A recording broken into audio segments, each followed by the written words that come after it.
جنت کا دروازہ۔ میں ایک شوہر ہوں، ایک باپ ہوں، میں تمہارے مقام کو نہیں پہنچ سکتا۔ میرے قدموں تلے جنت نہیں ہے۔ میں جان پر کھیل کر ایک جان پیدا نہیں کر سکتا۔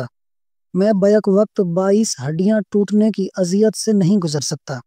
اگر یہ میرے بس میں ہوتا تو میں یہ بھی کر گزرتا، مگر یہ ممکن نہیں ہے۔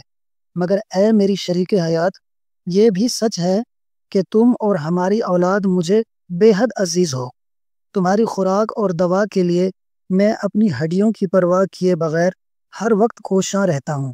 کبھی اینٹیں اٹھاتا ہوں، کبھی بھٹی پر جلتا ہوں، اور کبھی اوور ٹائم کرتے ہوئے دفتر کی کرسی پر بیٹھے بیٹھے میرے پٹھے کھنچ جاتے ہیں۔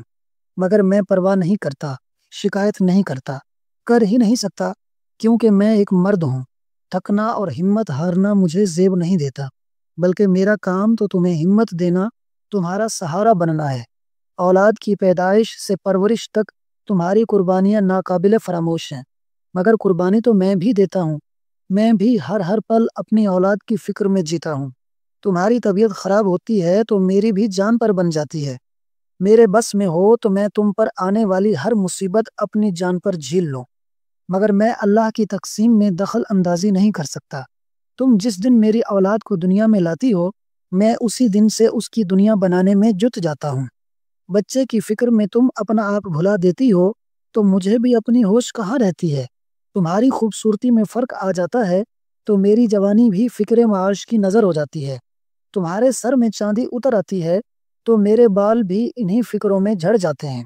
مگر اس سارے عمل میں میرا کردار غیر واضح اور پنہاں رہتا ہے، اسی لیے میری قربانیوں کو نظر انداز کر دیا جاتا ہے۔ مگر میرا خالق سب دیکھنے اور جاننے والا ہے۔ بس اسی لیے اس نے جو جنت تمہارے قدموں تلے رکھی ہے، اس کا دروازہ مجھے بنایا ہے۔